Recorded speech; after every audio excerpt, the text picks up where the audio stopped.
Bismillahirrahmanirrahim. Assalamualaikum warahmatullahi wabarakatuh.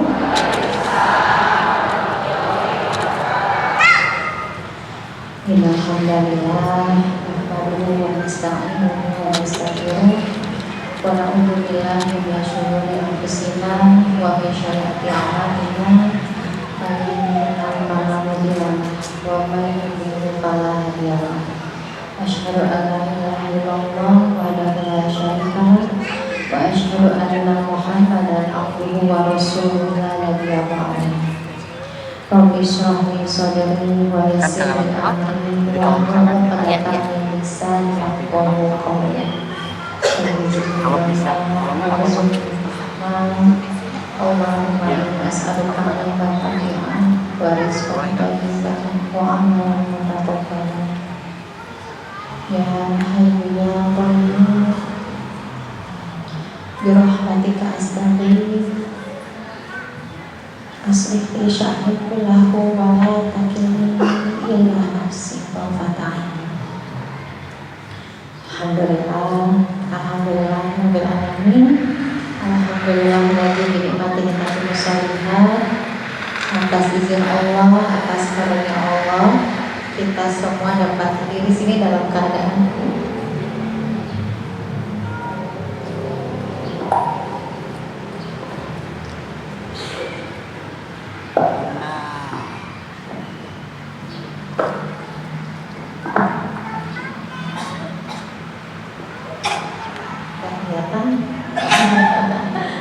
tadi ketutup kok ya, sebenarnya ini kelihatan di sini.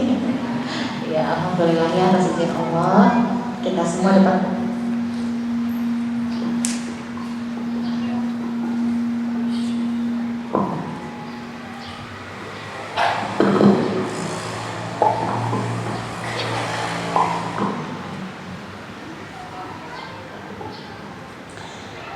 hadir di sini dalam keadaan terbaik ya.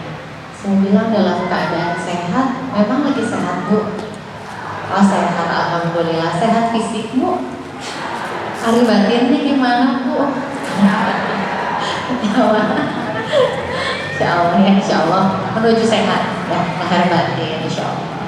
Mohon izin Ibu, saya duduk lebih tinggi dari ibu-ibu semua. Perkenalkan diri lagi mungkin ya, saya Prita Anissa. Saya seorang ibu rumah tangga yang Allah amanahi peran sebagai terapis emosional healing. Jadi saya membantu perempuan-perempuan untuk melepasin beban-beban batinnya, baik itu di privat, online offline ataupun melalui kelas online, kelas offline yang intensif yang isinya cuma sedikit orangnya, ataupun bantuin di kajian-kajian seperti ini ya. Kalau misalnya ibu mau lebih juga keep in touch gitu ya sama saya, untuk terhubung sama saya bisa juga follow Instagramnya @bunda_pritanisa. Di situ juga saya sering membagikan audio-audio yang bisa ngebantuin siapapun ya, perempuan-perempuan yang memang ingin butuh ketenangan ya, untuk overthinking juga adalah salah gitu ya, atau mungkin ingin bertaubat ya, ingin minta maaf sama Allah, intinya banyak hal yang bisa didengarkan di sana yang mudah-mudahan bisa membantu ya seperti itu. Kajian hari ini melepas overthinking, menemukan ketenangan jiwa. Jadi saya berdiri di sini bukan berarti saya si paling gak pernah overthinking ya Bu ya. Bukan, di sini saya hanya membagikan apa-apa yang sudah guru-guru saya sampaikan ke saya, apa yang Allah titipkan ya, untuk mudah-mudahan bisa ada manfaatnya untuk semuanya yang di sini. Dan panggil saya Bunda aja atau Bunda, bukan Ustazah ya Bu ya, seperti itu. Nah, namanya ibu-ibu ya, perempuan.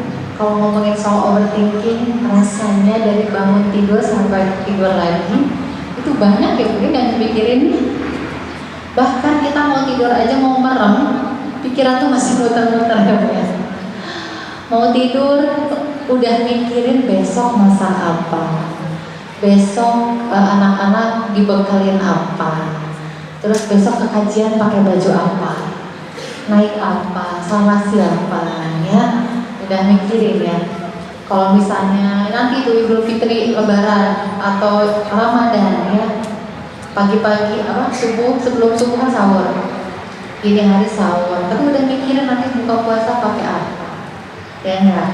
Tapi baru juga hari kedua, hari ketiga udah mikirin nanti baju lebarannya warna apa, temanya apa, udah cari di Shopee gitu ya. Terus udah mikirin nanti kuenya mau nastar atau mau putri salju atau mau apa, udah kemana-mana mikirnya ya. Dan itu kadang bikin kita penuh pikirannya, dan seringkali pikiran yang penuh ini mempengaruhi emosi kita keseharian, ya kan? Anak misalnya ngajak main, mama ayo kita main misalnya, mama ayo temenin adek main dan lain-lain. Kira sebentar mama lagi liar, ya kenapa gitu ya, anak juga nggak ngerti. Padahal itu kita sedang berkutat dengan diri kita sendiri, bahkan tidur pun gak nyenyak. Siapa di sini yang rasanya tidur tuh kalau misalnya dihitung rasanya waktunya cukup 6 jam, 7 jam, 8 jam, tapi bangun tidur rasanya capek kemeh gitu ya Bu? Jangan-jangan memang banyak hal yang pada akhirnya memenuhi pikiran kita dan itu mempengaruhi emosi kita. Karena pikiran lalu ke perasaanmu. Makin kita berprasangka buruk, makin kita berpikir yang enggak, kan makin menggebu-gebu emosi kita. Makin menggebu-gebu emosi, kadang makin kencang juga pikirannya. Gak jalan. Apa yang terjadi kalau pikiran lagi kencang? Aduh, migrain. Aduh, sakit kepala. Apa yang dilakukan ketika sakit kepala? Langsung minum obat ya? Atau langsung ngebaso? Tapi ketika udah minum obat, oke, hilang sesaat. Tapi datang lagi nggak Bu? Datang ya. Terus ngebaso, pergi sama teman-teman, udahnya pusing lagi, pusing ya. Berarti sebenarnya akarnya bukan di situ. Kalau obat dia hanya berfungsi ketika memang sumbernya adalah betul-betul dari fisik. Misalnya memang ada makanan kita yang nggak benar ya, ada yang nggak bergizi, memang ada hubungannya dengan fisik kita gitu. Tapi kalau masalahnya di psikologis, maka obat yang buat fisik kan nggak mempan. Obatnya adalah untuk psikologis lagi gitu ya. Maka seringkali nggak tepat. Jadi kalau misalnya kita mendapati badan kita sakit, jangan dulu cari obat. Tapi kita merenung dulu. Kita cari tahu, aku teh kenapa? Hari ini aku lagi banyak mikirin apa? Beberapa hari lalu aku lagi kencang mikirin apa? Seminggu yang lalu atau bahkan namanya perempuan sang ahli sejarah, masalah yang berpuluh-puluh tahun lalu aja masih diingat. Papa ingat gak Papa? Tanggal 26 Oktober 2000, Papa pakai baju merah, pakai kopiah hitam, Papa ngomong gini sama Mama. Ingat ya? Iya, memorinya muncul semuanya. Hah? Suami beneran nggak ingat ya punya, tapi diingat, dipendam, emosinya teh nggak dirilis, nggak dilepasin. Suatu saat numpuk, akhirnya meledak di momen ketika ada emosi-emosi yang ringan. Saking numpuk, ketika ada emosi yang ringan, dia jadi mudah, dia jadi luber. Padahal itu ada tumpukan-tumpukan pikiran yang mempengaruhi perasaan, yang akhirnya jadi bom waktu. Sering gak Bu? Kemarin kalau saya ibu-ibu lihat di medsos ada ini kasusnya anaknya Zaskia Meka. Kalau misalnya ibu tahu ya, jadi anaknya Zaskia Meka ini lagi mau berangkat sekolah, diantar sama karyawannya.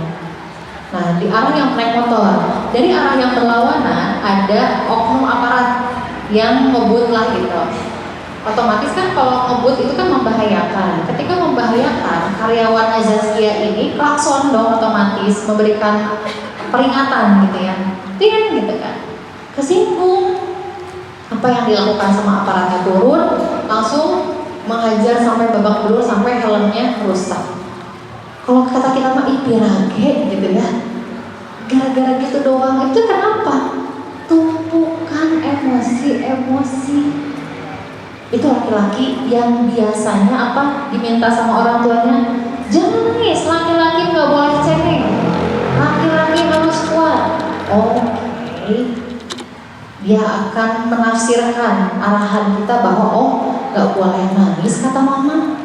Dan sebenarnya bukan hanya laki-laki ya, mungkin kita tanpa sadar dari dulu sama orang tua kita, waktu jatuh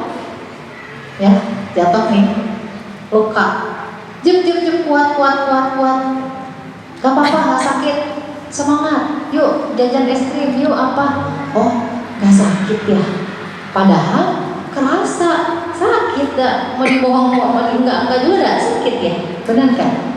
Maka sampai detik ini, siapa yang pernah ngerasain sakit hati terus nguat-nguatin diri sendiri? Aku kuat, saya mau kuat, nggak apa-apa ya Allah, kuat. Bohong kata Allah. Allah tahu apa yang tersimpan di dada kita. Allah tahu kita merasa sakit hati. Allah tahu kita penat pikirannya.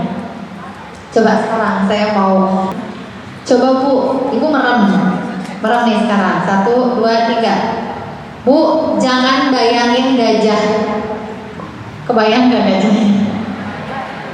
Bu, jangan bayangin muka sendiri. Kebayang muka sendiri? Bu, jangan bayangin mobil. Muncul gak mobilnya? Muncul. Semakin kita bilang jangan, udah boleh buka mata sekarang. Semakin kita bilang jangan, dia muncul. Jadi selama ini ketika kita bilang jangan nangis, jangan marah, jangan dipikirin, makin kepikiran gak? Makin kepikiran, makin ditolak, makin kuat. Sama kayak kita lagi main bola sama anak-anak di kolam berenang. Bola kan ngambang ya Bu ya, ngapung. Kita tekan ke bawah Bu, makin dalam. Kalau kita lepas, makin kuat kan dorongannya gitu ya. Makin kita tekan pikiran-pikiran kita, makin kuat dia suatu saat akan meledak keluar menjadi emosi-emosi yang gak nyaman tadi. Karena tadi pikiran mempengaruhi perasaan. Jadi gimana caranya? Gak boleh ditahan. Nanti kita akan bahas ya. Ini karena nggak ada ininya, nggak apa ya, mudah-mudahan bisa dipahami.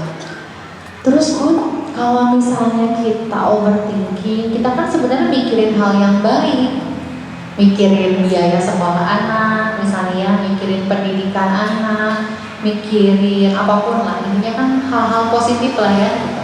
Terus kita nggak boleh mikirin itu Bun. Nanti gimana kan kalau nggak direncanain, nanti jadinya nggak ada planning, nanti jadi takutnya berantakan ya dan lain-lain. Bedakan overthinking sama planning. Kalau overthinking itu cuma di sini aja, sekedar dipikirin, aduh nanti gimana ya, nanti kemana ya, nanti ngapain ya.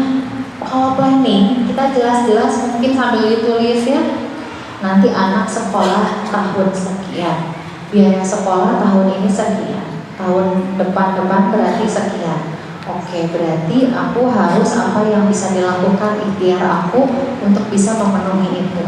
Oh iya, ini ikhtiarnya sama suami A, B, C, D. Terus nanti ikhtiarnya selanjutnya plan B-nya A, B, C, D. Itu jelas. Kita fokus ke momen ini, saat ini, apa yang harus saya lakukan untuk menghadapi masa depan. Tapi kita sadar di momen ini, sadar sama apa-apa yang perlu kita lakukan. Tapi kalau overthinking, kita hanya memindahkan masa depan yang kita takutin tadi ke sekarang, atau bahkan mungkin masa lalu tadi ahli sejarah ya ke sekarang juga. Bayangin, masa depan kita tarik, masa lalu kita tarik.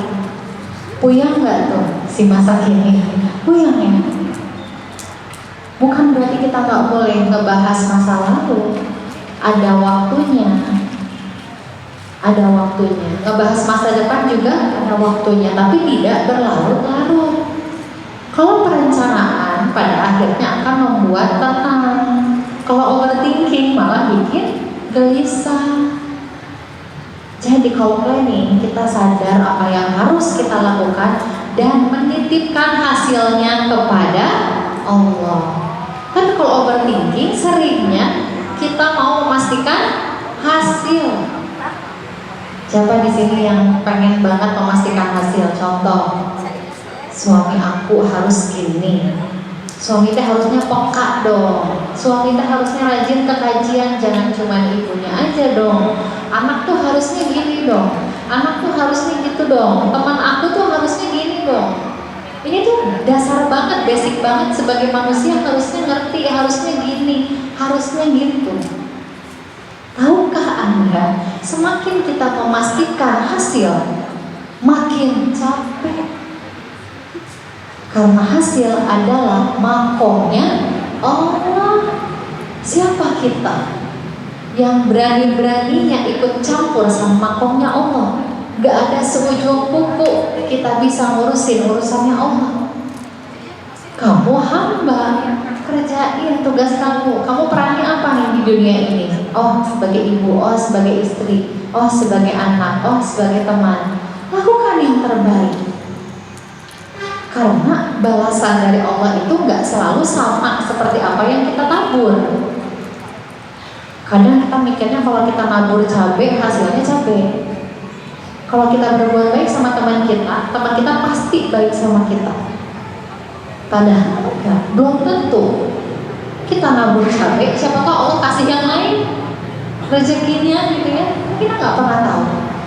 Sering kan ibu-ibu tiba-tiba dapat kebaikan dari Allah yang nggak disangka-sangka. Ini teh kenapa bisa tiba-tiba Allah kasih kejutan? Bisa jadi dari kebaikan-kebaikan yang ibu pupuk di masa lalu yang udah ibu lupain. Tapi seringkali kita nganggap bahwa 1 tambah 1 harus 2. Kalau saya ngasih ini harus gitu. Padahal enggak. Dan makin kita mastiin makin capek. Terus kalau overthinking biasanya apa?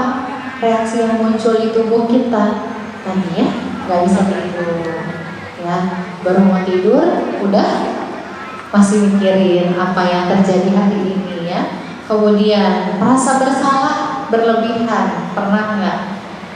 Aduh punten, dikit-dikit aduh punten, bisa punten. Sampai rumah kan masih kepikiran, aduh tadi salah ngomong, aduh gimana ya, aduh kemana.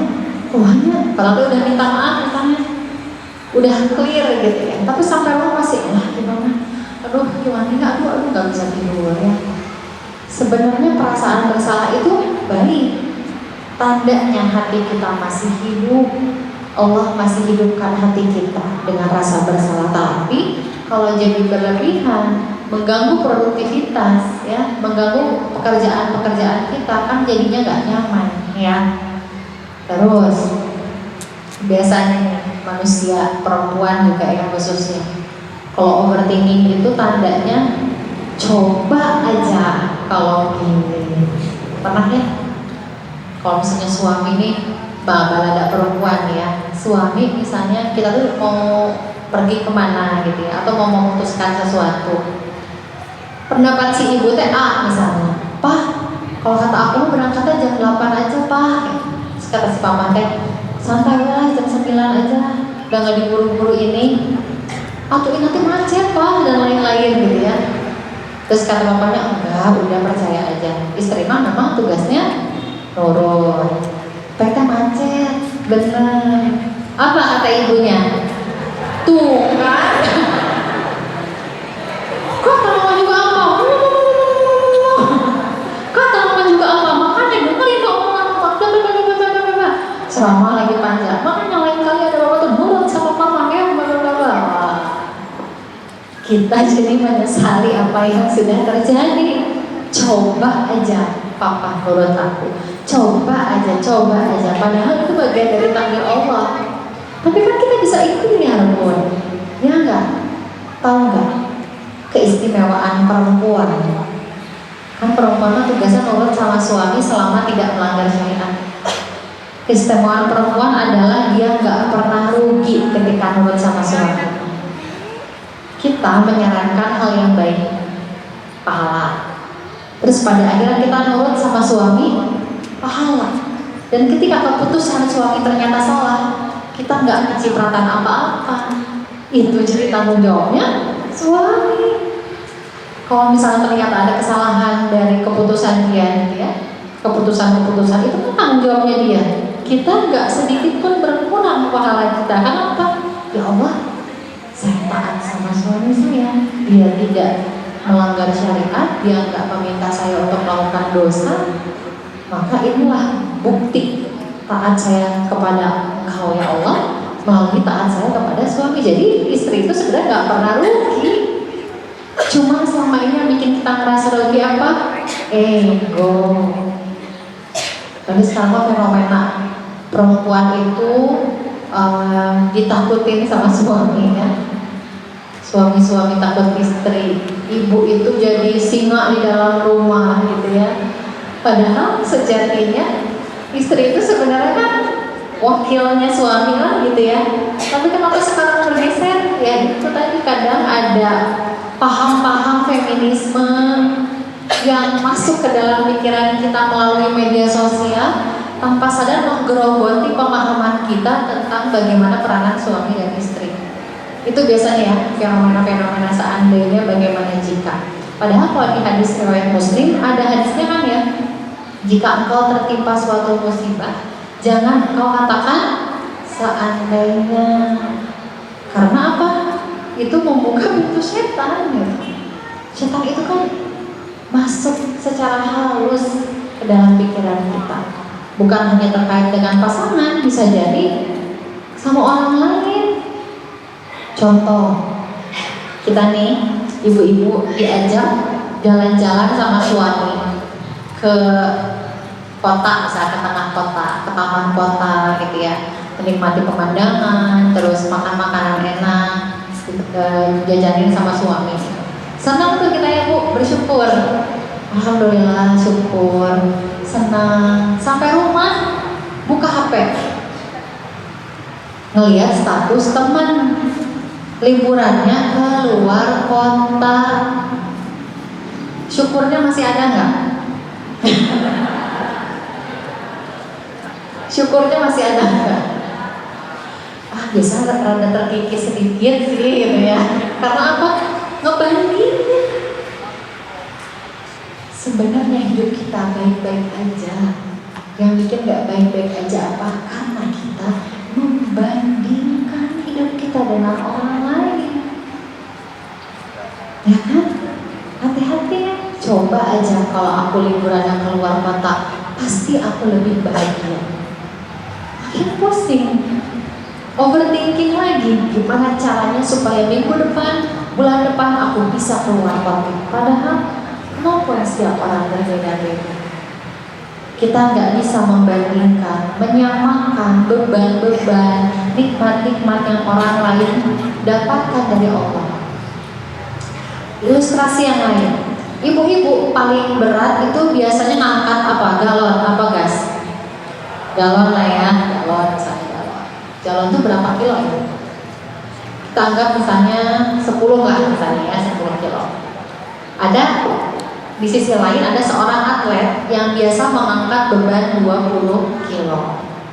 Terus ngelihat ibu-ibu ngangkat galon gemeter. Ih, masa ngangkat 10 kilo aja berat? Bisa nggak dibandingin kayak gitu? Enggak, karena kapasitasnya beda. Dan ibu-ibu yang ngangkat galon 10 kilo juga nggak bisa. Ih, hebat ya, dia bisa angkat 20 kilo, aku mau nyobain besok lagi. Nggak bisa. Mendadak, kita kan harus persiapan dulu ya, nggak bisa. Tapi pada akhirnya seorang ibu yang angkat galon 10 kilo dengan atlet yang angkat 20 kilo sama-sama getar nggak Bu? Getar ya? Ibu-ibu angkat galon 10 kilo getar, atlet angkat 20 kilo getar. Getarannya sama nggak? Sama. Jadi apapun yang terjadi dalam hidup kita itu getarannya sama. Walaupun bebannya secara luar itu beda, tapi getarannya sama apa? Sesuai kapasitas. Jadi apapun yang terjadi di masa lalu ketika kita bilang coba aja kalau gini, coba aja kalau suami aku teh ya kayak suaminya si Nagita Slavina misalnya. Aduh, diandai-andai ya. Coba aja kalau suami aku sultan, mungkin aku gak akan uring-uringan. Gak bisa seperti itu ya. Mereka punya masalahnya sendiri. Terus overthinking itu bikin gak fokus ya. Seringkali pernah nggak ibu misalnya mau ke dapur, tadi teh mau ngapain ya ke dapur teh? Seringnya tadi teh mau ngapain lupa. Mungkin niatnya awalnya mau ke kulkas ngambil telur misalnya, tapi jadi lupa. Itu udah nge-lag bu, udah banyak yang dipikir, udah nge-lag. Kenapa? Nggak sadar apa yang dilakukan, udah kebanyakan mikirin hal-hal yang belum terjadi atau yang udah lewat ya. Kenapa sih bisa muncul overthinking? Udah nggak tahu, itu udah muncul dengan sendirinya. Karena gitu ya, namanya manusia udah otomatis aja gitu. Karena kita kan tinggal sama orang tua kita, hidup lama dengan orang tua kita, dengan lingkungan kita di masa lalu. Itu kan kita udah otomatis ya, kayak misalnya ngelihat orang tua kita menyikapi masalah ya, bagaimana mereka juga mungkin overthinking, tanpa sadar kita mengadopsi ya, mengadopsi. Itu biasanya kita mengadopsi dari orang tua kita atau dari orang-orang di sekitar kita. Dan itu salah satu karakternya, cirinya adalah perfeksionis. Siapa yang perfeksionis di sini? Kalau gagal sedikit, rasanya tuh gagal total, gagal selamanya gitu. Sekalinya gagal, udah kayaknya tuh nggak ada kesempatan buat memperbaiki diri. Udah gagal, padahal enggak. Mendingan kalau aku gak bisa berhasil 100%, mending gak usah dikerjain sama sekali. Gak bisa kayak gitu ya. Mau 70%, 80% juga gak apa-apa. Gak bisa perfeksionis karena kita bukan Allah, kita bukan Tuhan. Yang sempurna cuma Allah. Tidak ada yang perfeksionis. Kita hanya manusia. Gak apa-apa yang berbuat salah, masih bisa diperbaiki. Coba ditepuk teman sebelah kanannya.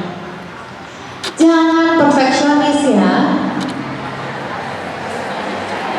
Kita kan manusia, tinggal diperbaiki aja. Sekarang sebelah kiri, jangan perfeksionis ya. Kita kan manusia. Apa tadi? Ayo, tinggal diperbaiki ya. Iya, Masya Allah. Jadi gak apa-apa kita berbuat salah ya. Tapi seringkali kita gak sadar tadi efek dari luka masa lalu tanpa kita sadari. Mungkin orang tua kita tanpa sadar, bagi lagi mereka nggak tahu ya, tapi kita tetap perlu membenahi diri kita supaya kita nggak kayak gitu ke anak kita. Ketika misalnya kita ngumpahin makanan ya, terus kita mau bantuin orang tua tapi malah jadi berantakan ya, terus dimarahin tuh kan udah sama mama aja, kamu mah nggak bener kalau ngebantuin malah tambah berantakan misalnya gitu ya. Namanya juga anak-anak ya. Kita sampai detik ini juga gak sempurna memperbaiki sesuatu, benar gak? Tapi karena tuntutan di masa lalu yang aku harus sempurna, aku gak boleh salah di hadapan orang lain. Apa kata orang kalau aku salah? Pada akhirnya Tuhan kita tanpa sadar adalah opini-opini orang lain. Apalagi sekarang di media sosial banyak yang berburu exposure, berburu perhatian, berburu like, berburu komen. Setiap habis upload coba mana yang lihat siapa aja. Udah lihat tuh udah banyak belum yang lihat, udah banyak belum yang ngelompek ini gitu ya. Kenapa? Rasanya kalau nggak dapat validasi dari orang, nggak dapat umpan balik dari orang, rasanya kayak ada yang kurang gitu. Jadi nungguin respon positif dari orang lain, dan kalau nggak dapat ada yang kurang. Dikoreksi sedikit malah langsung rendah diri. Bisa jadi itu ada bawaan-bawaan luka di masa lalu di mana kita harus sempurna. Gak boleh nangis, gak boleh marah, gak boleh kecewa. Sabar atau kamu teh. Tapi yang ngasih tahu sabarnya gak sabar. Tapi kan pun ada latang walakal jannah, kan gak boleh marah. Ya. Takbok, kata dasarnya gobok itu adalah marah yang ketika kita maki-maki, marah yang udah keluar dari lisan dan tindakan kita yang udah nyakitin orang.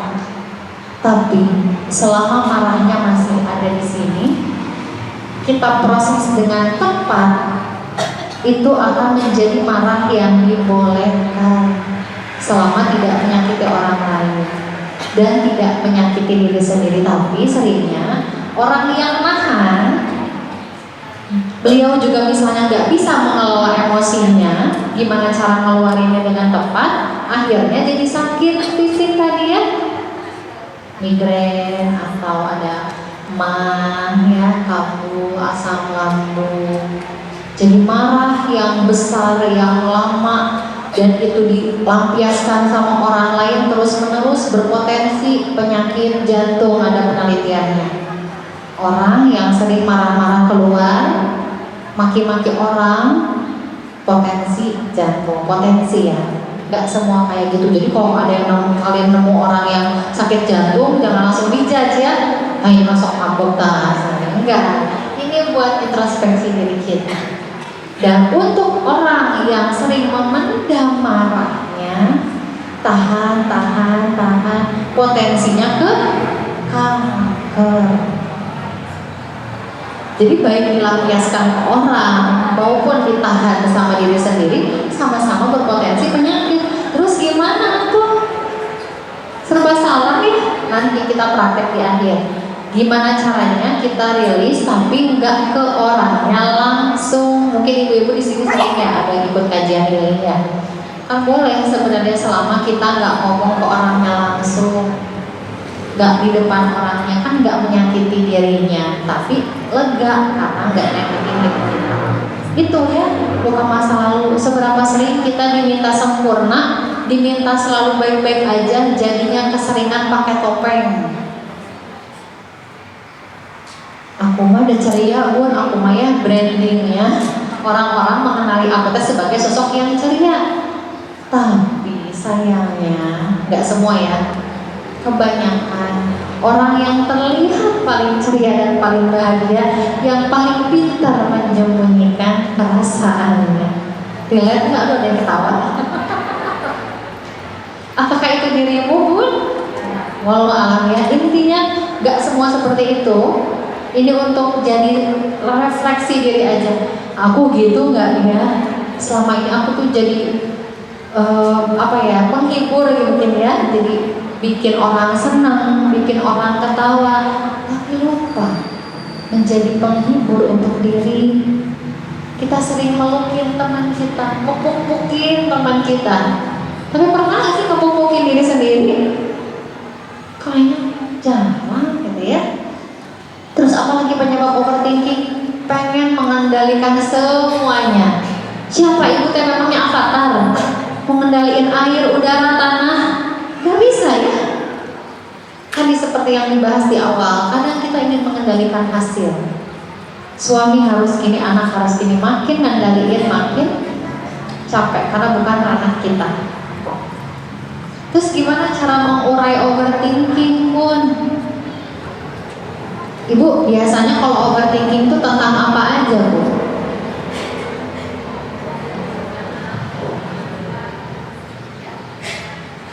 Lebih mikirin apa? Nasib anak, kalau aku meninggal duluan gimana anak? Suami aku nanti nikah lagi nggak ya? Kalau aku meninggal duluan gitu ya? Nanti berkumpul di zamannya nggak ya? Gitu ya? Orang tua juga mungkin ya masa depan. Terus balik lagi pemerintah yang nggak kadang naik turun ya kebijakannya, masya Allah, subhanallah ya. Itu balik lagi kita nggak bisa mengendalikan itu. Tapi yang sering kali terjadi dalam pikiran kita adalah kita tuh nggak sadar apa yang kita pikirin dan kita biarin itu semua muter di pikiran kita. Ibu pernah nggak waktu zaman sekolah dulu nulis diary? Itu teh salah satu cara untuk mengurai overthinking, Bu.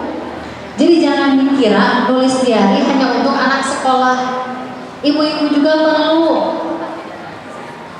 Coba ibu kalau misalnya jadi teman curhatnya teman, ada teman yang cerita, "Cek, aku tuh pusing banget," misalnya gitu ya. Gini. Bisa nggak kita nasihati mereka? Bisa nggak? Bisa ya? Bisa kan? Tapi ketika itu terjadi di diri kita, susah. Maka penting untuk kita memisahkan antara hal yang mau kita nasihatin tadi dengan diri kita. Kenapa kita bisa nasihatin teman? Karena dia adalah individu yang terpisah dengan kita.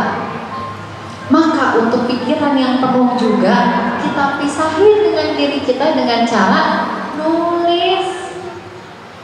Tulis, 1, mikirin sekolah anak pusing. 2, mikirin kelakuan suami. 3, apa, 5, apa. Keluarin itu semuanya. Oh, banyak ya pikiran aku. Selama ini cuma ada di sini. Ketika dituang ternyata banyak, pantesan pusing. Ternyata sebanyak itu, gitu ya. Dan setelah ditulis, tutup dulu. Ibu bebas melakukan aktivitas apapun yang ibu sukai. Setelah udah lebih tenang, buka lagi. Dicek satu-satu. Misalnya tadi mikirin sekolah anak, apa yang bisa saya lakukan, apa yang bisa saya persiapkan. Tulis, pisahin apa yang ada di ranah kita dan apa yang ada di luar ranah kita. Yang ada di ranah kita, kita ikhtiarkan dengan maksimal. Minta temenin sama Allah di setiap ikhtiarnya. Dan hal yang di luar kendali kita, serahin sama Allah, lepasin, titipin. Lepasin. Cobain nanti praktek di rumah. Insya Allah lebih lapang kepalanya, hatinya. Nanti yang poin kedua juga sama, poin ketiga sama. Ketika dipisahin, kita jadi lebih objektif, Bu. Kita jadi lebih mudah untuk ngasih tahu ke diri kita bahwa kita kemudian harusnya gini daripada dipendam di sini. Pusing, capek, ya. Disadari apa yang dipikirin berulang kali. Kalau bisa dikasih skor. Tadi kan ada 1, 2, 3, 4 poinnya teh. Yang paling kencang dipikirin yang mana, itu duluan yang diurai. Dikasih nilai. Oh, ternyata yang paling kencangnya poin keempat, yang mikirin suami bisa nikah lagi misalnya. Itu yang nomor 4. Oke, berarti itu dulu yang diurai. Apa yang dalam kendali saya? Karena kita fokus, apa yang bisa saya lakukan supaya suami saya setia, misalnya gitu ya. Enggak, bukan terkait dengan kematian. Untuk saat ini aja. Karena kan takut ya, banyak berita-berita sekarang di luar sana macam-macam. Apa yang bisa saya lakukan sebagai istri? Dan stop buka-buka media sosial yang sekiranya mengganggu pikiran kita. Siapa yang suka cari-cari masalah, cari-cari gosip artis? Kita, ya. Niatnya pengen istirahat dari kepenatan, tapi malah buka medsos. Ya kan cuma buka doang, atau udah ngapa-ngapain ya. Buka juga, saya yakin di otaknya ikut komen. Bener gak? Mulut diam, jari gak ngetik, tapi pikirannya kan, si ini banyak amin ya Allah. Atau status teman kita, si ini mah jalan-jalan wae ya. Duit dari mana aja? Wah, jadi kemana-mana ya Allah, gitu kan ya. Itu kan nyampe-nyampein pikiran lagi ya. Coba diusaha kepalanya. Jangan kepo sama hidup orang lain ya. Ayo, bareng-bareng ya. Jangan kepo sama hidup orang lain ya. Semua ada jatahnya masing-masing. Semua ada masalahnya masing-masing. Fokus sama amalan kita. Jangan kebanyakan buka medsos. Karena seringnya nyasar kan. Astagfirullahaladzim. Ya seringnya nyasar. Aku mau buat ini, mau lihat kajian, aku mah cuma mau ngeliat ini aja video-video dari ustadz-ustadz. Pakai ada sebelah kirinya ada apa beritanya? Kepo. Terus kalau misalnya lihat di medsos nih Bu, ada 2 konten misalnya kelihatan sama kita. Yang pertama judulnya gini, ini loh ciri-ciri suami yang baik. Yang kedua, ini loh ciri-ciri istri yang baik. Yang dibuka duluan yang mana? Dikirim ke suaminya di DM. Tapi yang kitanya nggak dilihat kadang. Kadang kita gitu ingin mengendalikan hal-hal yang di luar diri kita, nuntut orang lain buat berubah, tapi lupa sama peranan kita. Itu kan bikin overthinking juga. Ya nggak sih? Ya. Sedangkan progres suami bisa jadi berbeda dengan progres kita. Progres suami kita beda dengan progres suami orang lain. Jadi wajar ya. Seringnya gitu kan tuh Pak. Papa dengar nggak? Kata ustadz ini juga tuh laki-laki mah harusnya gini. Laki-laki juga sama, ada ke ustadznya kan? Atau ke istrinya tuh kata ustadz ini juga istrinya harusnya gini. Coba ingat-ingat konsep mahar.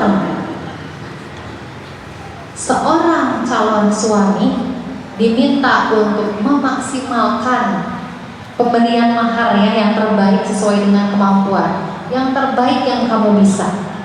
Calon perempuan diminta untuk minta sesederhana mungkin yang tidak memberatkan. Tapi jika calon suami dan calon istri saling menunjuk dan mengoreksi hadisnya, apa yang terjadi? Gak jadi nikahnya. Ya kan? Suaminya fokus tuh, kamu harus sederhana, ya ikutin aku lah, harus sederhana gini-gini, kata yang ceweknya. Tapi kan harus maksimal dan lain-lain. Gak beres. Muter di situ terus. Ya, sering kali kita fokus keluar tapi lupa untuk nengok apa yang harus saya lakukan sebagai hamba, sebagai istri, sebagai ibu, sebagai anak dan seterusnya. Ya. Nah, tadi mengurai overthinking, menyadari pola pikiran. Kita sadari apa yang kita pikirin dan mengganti yang awalnya kita ingin mengendalikan semuanya menjadi berserah. Jadi kita boleh berharap tapi tidak berekspektasi. Beda. Jadi aku nggak boleh berharap suami aku berubah pun. Aku nggak boleh berharap suami aku bisa jadi lebih baik. Aku nggak boleh berharap anakku jadi lebih baik. Boleh. Tapi seringkali kita bukan berharap, tapi berekspektasi. Dan seringkali ekspektasi itu menuntut hasil. Kalau berharap apa? Ya kita sampaikan apa-apa yang menjadi harapan kita ke suami. Kemudian kita lepas lagi sama Allah. Ya Allah, ini harapan saya serahin sama Engkau, titip hambamu ini yang jadi suami saya saat ini, titip anak saya yang sedang Kau titipkan sama saya saat ini, serahin. Karena tugas kita hanya kembali aja sama Allah, nyerahin semuanya ke Allah, nanti Allah yang ambil kendali. Tugas kita hanya kembali, Allah yang ambil kendali, gak usah repot-repot ya. Kemudian menyambungkan akar luka batin. Memang seringkali overthinking ini diawali dari luka batin, pengalaman-pengalaman di masa lalu di mana kita harus sempurna tadi ya, nggak boleh nangis, nggak boleh marah, nggak boleh ngerasain sedih, nggak boleh cerita sama orang, banyak hal yang dilarang sampai akhirnya kita mau ngapa-ngapain takut salah. Kenapa?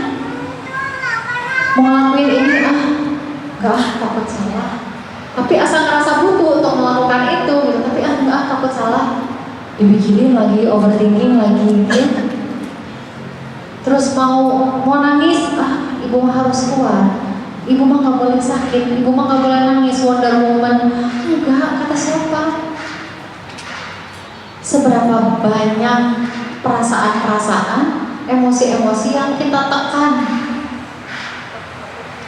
yang mau keluar, ditekan lagi. Udah mau keluar nih, udahlah jangan. Dan seberapa sering kita berdoa sama Allah tuh bukan ngaku, tapi apa? Ya Allah, saya mau kuat, saya bisa ngelakuin ini ya Allah, saya bisa melalui ini ya Allah. Tapi seberapa sering kita berdoa bermuatan pengakuan? Bukankah Nabi Yunus, Nabi Adam pada saat diuji sama Allah, doanya pengakuan kan? Bahwa saya zalim sama diri saya sendiri, ngaku. Maka setiap overthinking juga semakin kita ulang-ulang, jangan makin pikiran, maka akui ya Allah, jujur saya lagi mikirin ini, jujur saya takut sama ini, jujur saya takut sama itu. Akui. Makin diakui, makin keurai, makin ngaku. Kalau kita gak baik-baik aja, Allah angkat rasa sakitnya.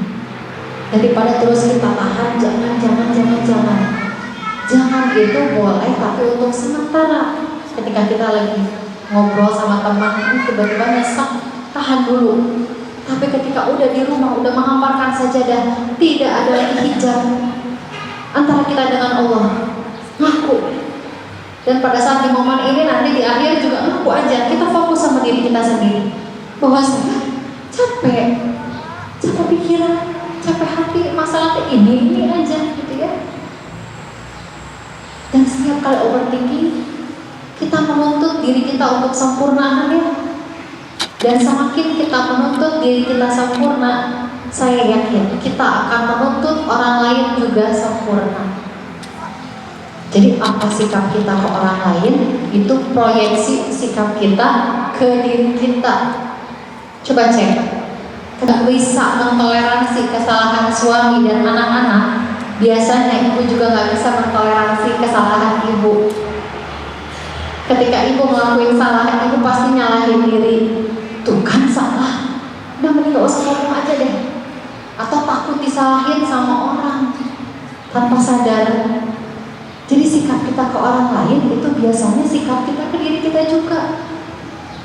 Kita sering nyalahin anak, sering nyalahin suami, menuntut suami, menuntut anak. Pasti kita juga sedang menuntut diri kita. Aku pulang kajian harus berubah langsung. Kata siapa harus berubah langsung? Gak apa-apa, berproses. Yang penting kita sadar pelan-pelan, ya enggak? Itu kadang ketika kita berbuat salah, nyalahin diri. Apa akibatnya? Nyalahin orang. Karena teko akan mengeluarkan isinya teh, keluarnya teh. Isinya air comberan, keluarnya air comberan. Isinya luka, yang keluar luka. Isinya tuntutan, yang keluar tuntutan. Isinya ego, yang keluar ego. Apa yang kita keluarkan, itu yang kita punya. Maka untuk bisa berbelas kasih sama diri kita yang sering overthinking ini, kita perlu belas kasih sama diri kita. Gak apa-apa. Tapi gak apa-apa ini bukan berarti kita melenakan, terus aja hanyut ya dalam overthinking, berbuat salah. Enggak.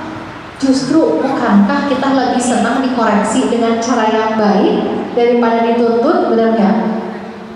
Kita ketemu guru dulu waktu sekolah atau ada mentor siapa gitu ya. Ketika ada yang koreksi kita dengan cara yang lembut, tegas tapi lembut, dengan orang dengan cara kasar, kita akan lebih mudah dengan yang mana? Yang lembut dan tegas ya. Maka kita pun tegas sama diri kita bahwa ada aturan Allah, kita perlu berubah, kita perlu introspeksi, tapi dengan cara yang lembut. Berlatih lembut dengan diri sendiri. Bukankah Nabi Musa alaihissalam pun diminta berdakwah dengan lemah lembut kepada Fir'aun? Kita diminta dakwah ke Fir'aun gitu? Enggak ya. Paling dakwah ke suami, dakwah ke anak, dakwah ke teman. Ya, ujian memang ya ujian, tapi gak apa-apa. Tapi aku masih suka keceplosan, aku masih suka ngerasa bersalah. Gak apa-apa, kita berproses. Karena perjalanan healing, perjalanan memulihkan batin itu nggak gini. Kadang kita ngerasa pasti perjalanannya gini. Ketika gagal, udah gagal aja, ulangi dari awal. Enggak. Perjalanan healing itu gini. Berhasil, jatuh berhasil jatuh lagi. Tapi di situ sengitnya kita jadi tahu kekurangan kita di mana, kesalahan kita di mana. Ya, itu kita sembuhin akar luka batinnya dengan memahami apa yang pernah terjadi dalam hidup kita dan apa pandangan kita terhadap diri kita sendiri. Ya. Dan latihan mindfulness khusyuk dalam Islam. Sholat, paling enggak kita sadar kalau kita sedang angkat tangan. Tapi seringkali kalau kita sholatnya gimana? Cucian udah diambil belum ya? Kunci rumah ada di mana ya?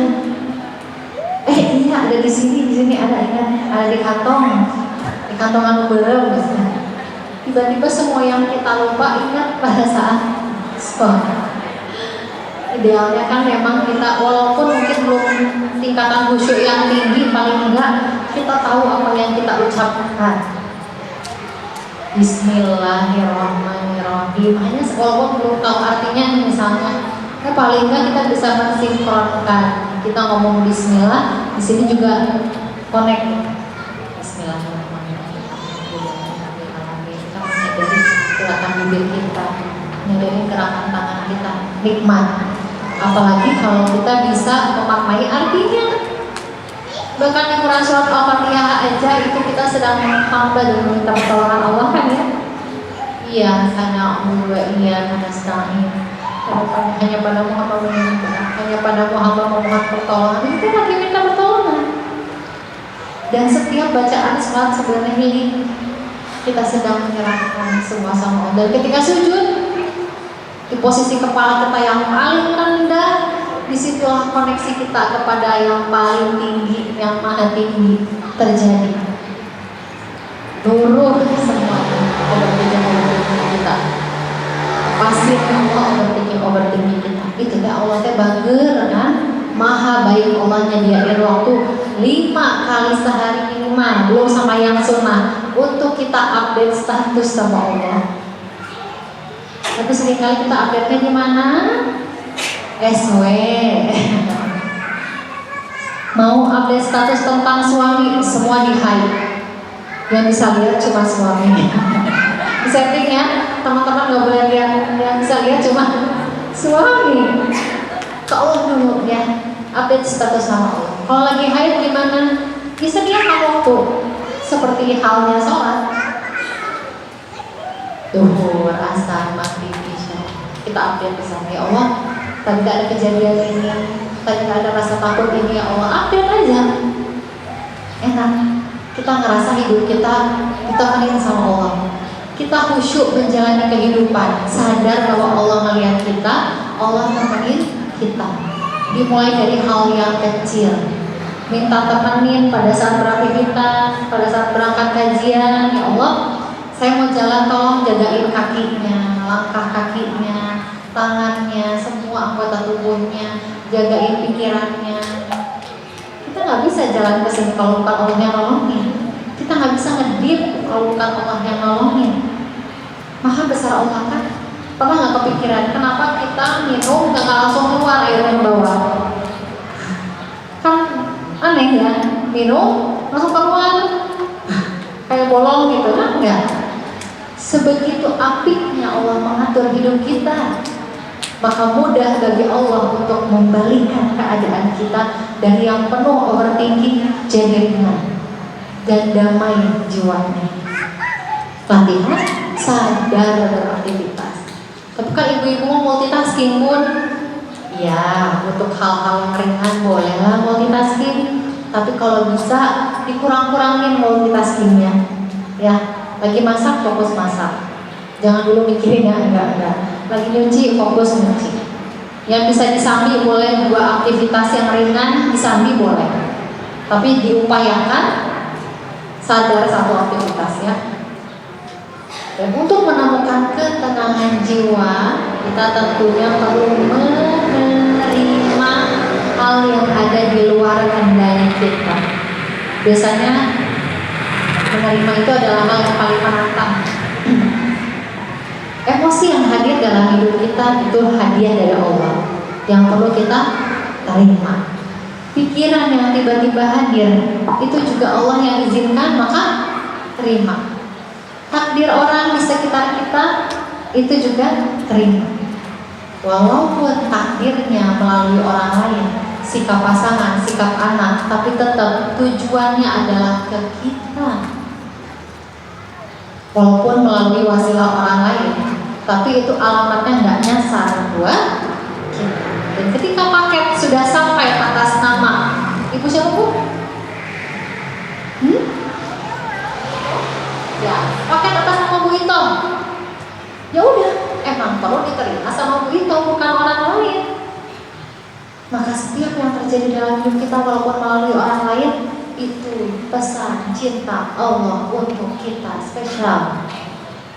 Maka tugas kita, saya terima yang ditampi masalahnya, ditampi apa yang ada di pikiran ini, ditampi emosinya, ditampi. Karena makin ditolak, makin kuat. Maka terima bagian dari takdirnya Allah. Kemudian memulai hari dengan koneksi dengan Allah.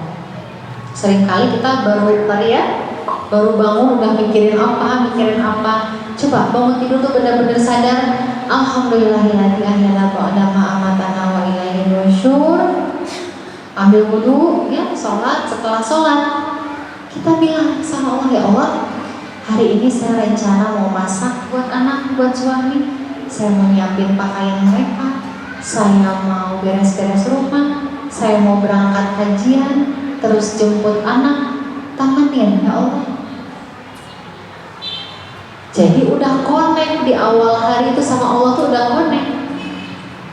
Dan ketika sudah connect sama Allah, apapun yang terjadi selama seharian, walaupun nggak sesuai sama rencana, kita cenderung lebih mudah buat menerima dibandingkan dengan kita nggak connect sama Allah dulu.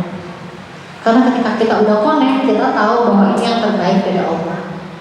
Sinyalnya nyampe, sinyalnya kuat, pesan-pesan cintanya mudah untuk kita baca dan kita pahami. Dibandingkan kalau kita nggak connect, jadinya rudet gitu ya.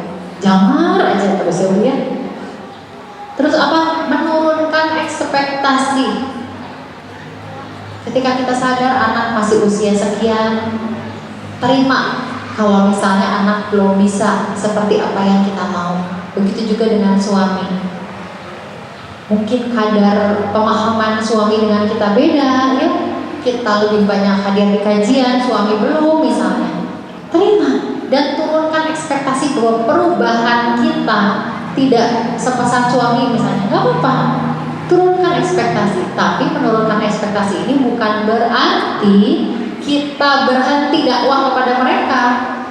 Kita tetap kasih tahu, tapi ketika perubahannya gak sesuai dengan apa yang kita harapkan, ya udah wajar lah kita turunin aja ekspektasinya. Ya udahlah nggak apa-apa turunin. Tapi tetap kita ikhtiar untuk kasih tahu kepada pasangan. Dan juga jangan lupa waktu istirahat, ya Bun ya. Jadi kalau lagi luang istirahat, simpan dulu HP-nya, tiduran aja, hanya menyadari nafas aja Bu. Coba kita cobain ya, sadarin nafas ya. Coba diam, sadarin nafas. Rasain nafas yang masuk ke dalam tubuh. Sadari lagi. Sekali lagi. Nikmatnya sih Bu bernafas. Nikmatnya hal yang sering kali luput. Kita anggapnya bahwa nafas itu ya udah, emang udah ya wajar tempat nafas kan, namanya juga manusia masih hidup. Tapi karena kita nggak sadar bahwa itu tuh nikmat. Ingat waktu COVID, oksigen aja bayar, orang nyari oksigen, betapa nikmatnya ya. Maka istirahat hanya sekedar untuk sadari nafas, untuk recovery. Ya Allah, di sini nyesek, diusaha hanya sekedar dong. Letakkan dulu panci, katel, semuanya simpen dulu. HP-nya simpan, hanya kita dengan Allah ya. Kemudian zikir yang biasanya kita ucapkan apa? Subhanallah, alhamdulillah, la ilaha illallah, Allahu Akbar. Subhanallah, Maha Suci Allah. Allah Maha Suci, maka Allah nggak mungkin salah ngasih takdir sama kita. Pundak kita adalah pundak pilihan Allah, maka pundak kita adalah yang terbaik. Dah, ini pilihan Allah yang terbaik. Maha Suci Allah, Allah itu Maha Suci, nggak mungkin salah. Malah kita perlu mengganti doa kita ke Allah, ya Allah, ternyata Engkau percaya ya sama hamba untuk memikul beban seberat ini. Engkau percaya ya sama saya ya Allah. Makasih ya Allah ya, temenin. Bangga dong harusnya. Walaupun susahnya dalam perjalanan ini, tapi kita temenin sama Allah, alhamdulillah ya. Kemudian alhamdulillah, segala puji bagi Allah tadi ya, banyak nikmat yang udah Allah berikan, nafas, kesempatan hidup. Kalau Allah cabut nyawa kita hari ini, detik ini, apakah kita merasa sudah cukup bekal kita? Gak ya, rasanya. Maka alhamdulillah Allah masih kasih kita kesempatan untuk memperbaiki diri. Oh ya Allah, baik banget ya. Ya, jadi lega tuh, tenang jiwanya. La ilaha illallah, berhenti menuhankan apapun selain Allah. Kita masih menuhankan opini orang, makanya overthinking. Masih menuhankan opininya mertua, masih menuhankan opini menantu. Nanti apa kata mertua aku kalau rumah aku berantakan? La ilaha illallah, ya Allah, Engkau tahu saya di rumah gak leha-leha ya Allah. Engkau tahu saya di rumah itu melakukan aktivitas yang baik. Maka ketika rumah berantakan, Engkau tahu ya Allah bahwa ini memang hasil kreasinya anak-anak. Maka apapun opini mertua nanti ketika sampai rumah, itu di luar kendali saya ya Allah. Karena tiada Tuhan selain Engkau. Engkau yang maha melihat ya Allah. Ketika kita ngurus anak, kita mah sekarang perempuan mah beda cara pengasuhan, beda cara lahiran aja diomongin ya. Engkau yang paling tahu ya Allah, kenapa saya mengasuh anak saya dengan cara seperti ini. Engkau yang paling tahu ya Allah, maka opini orang lain terserah. Yang penting saya bisa mempertanggungjawabkan di hadapan Allah. Dan benar, kita ngelakuin kebaikan bukan hanya untuk menutupi kesalahan kita. Allah yang lihat. Kemudian Allahu Akbar, Allah Maha Besar. Mudah bagi Allah untuk mengatur alam semesta, maka mudah bagi Allah untuk menenangkan jiwa kita dan mengembalikan keadaan kita dari gundah jadi tenang, dari pikiran yang penuh jadi pikiran yang ringan. Ya. Jadi ketenangan itu bukan datang dari pikiran yang sempurna, pikiran yang selalu baik. Kamu tuh harus positive thinking, nggak apa-apa kalau lagi negatif, selama kita ngaku sama Allah, ya Allah betul bisa lagi seuzuan ini ya Allah, maaf banget, astagfirullah, akui, maaf ya Allah lagi perasaan keburuk, akui, angkat ya Allah, angkat.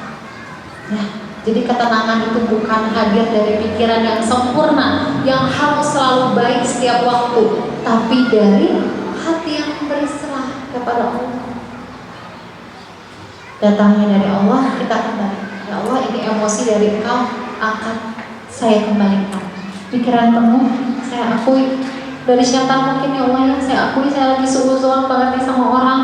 Maaf ya Allah, tolong angkat.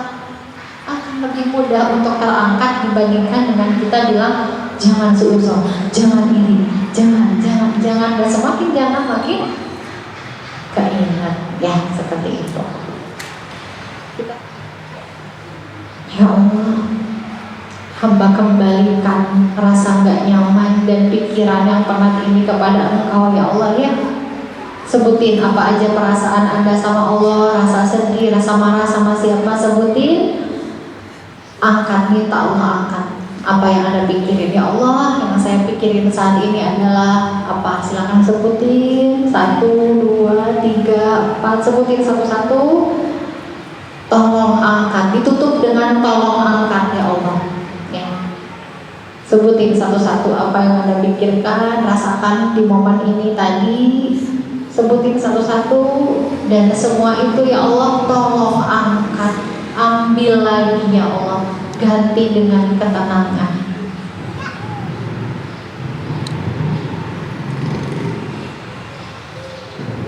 Bayangin ya, si pikiran-pikiran, rasa-rasa tadi itu muap ke atas, kembali kepada Allah. Rasa ini titipan, overthinking ini semua titipan. Izinkan dia menguap kembali kepada Allah.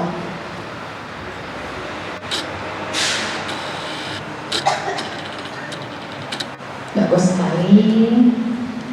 Allah, bimbing hamba untuk berdamai dengan apapun yang terjadi dalam hidup hamba, beragam rasa, beragam pikiran. Kami ingin berjalan lebih ringan ya Rabb. Hasbunallah wa ni'mal wakil, ni'mal maula wa ni'mal nasir. Cukup Engkau bagi kami ya Rabb, tempat kami bersandar sebaik-baik penolong. La haula wa la quwwata illa billah. Kita ucapkan dengan lirik bareng-bareng. La haula wa la quwwata illa billah. Sadarin bahwa ini artinya adalah tiada daya dan upaya kecuali dengan pertolongan Allah. Sekali lagi, la haula wa la quwwata illa billah. Ya Allah, hamba serahin lagi semuanya sama Engkau. Hamba titipkan rasa yang gak nyaman ini. Makasih ya Allah, udah nitipin beragam rasa, maka hamba izinkan ini kembali kepadamu. Dan nanti jika Engkau suatu hari titipkan lagi rasanya yang berbeda atau rasa yang sama, bukan hal yang sama untuk mengembalikan semuanya kepada Engkau ya Rabb. Peluk diri Anda dengan erat, berikan usapan, pelukan terbaik, atur nafasnya, semakin menarik dan menghembuskan nafas semakin tenang. Sekali lagi, bagus, izinkan sisa sesaknya keluar seiring dengan hembusan nafas. Sisa sesaknya izinkan keluar seiring dengan hembusan nafas. Bagus. Oke, makin tenang, makin keangkat rasa yang nggak nyamannya tadi udah keangkat. Oke, bagus. Oke, Bismillah, buka mata pelan-pelan dan silakan peluk bestinya yang duduk di samping. Peluk, beri support terbaik, beri pelukan terbaik, beri doa terbaik. Kita berjuang sama-sama ya, kita reuni di janahnya ya. Makasih udah ngajakin kesini, makasih udah ingetin dengan kebaikan. Jangan tinggalin aku ya, jangan tinggalin Allah. Doa terbaik ya, semoga Allah izinkan kita reuni di janahnya ya Bu ya. Amin ya rabbal alamin. Itu aja mungkin dari saya. Ada yang masih bisa? Oh, gak apa-apa. Oke, itu aja materi dicukupkan. Saya mohon maaf kalau ada kesalahan, salah-salah. Mudah-mudahan semoga kita sadar ya bahwa apapun yang ada di dunia ini adalah titipan. Semua yang ada di dunia ini adalah titipan, termasuk emosi yang hadir dalam diri kita, pikiran-pikiran yang mampir, itu pun adalah titipan. Jadi tugas kita sebagai hamba apa? Mengembalikan semuanya kepada Allah. Tapi gimana cara ngembaliinnya? Tentu kita harus tahu, kita perlu tahu rasa sakitnya seperti apa. Pikirannya itu yang mana? Semakin kita tahu apa yang kita rasa dan pikirkan, semakin mudah untuk kita mengembalikannya kepada Allah. Selamat praktik di rumah. Semoga Allah karuniakan ketenangan yang paripurna. Allah izinkan kita bisa berdamai dengan apapun yang terjadi, karena ketenangan atau kedamaian jiwa itu bukan berarti nggak ada masalah, tapi bagaimana kita mampu berjalan menjalani setiap takdirnya Allah dengan meminta pertolongan Allah, dengan selalu berpegangan sama Allah dan berpegangan pada sangka baik sama Allah. Ya. Saya mohon maaf kalau ada kesalahan, ada hal yang kurang berkenan. Semoga Allah ampuni dosa saya yang banyak bicara hari ini. Semoga Allah ampuni dosa kita semua. Sampai bertemu lagi di hati yang lebih tenang dan kondisi yang lebih baik ya Bun ya. Itu aja dari saya. Assalamualaikum warahmatullahi wabarakatuh.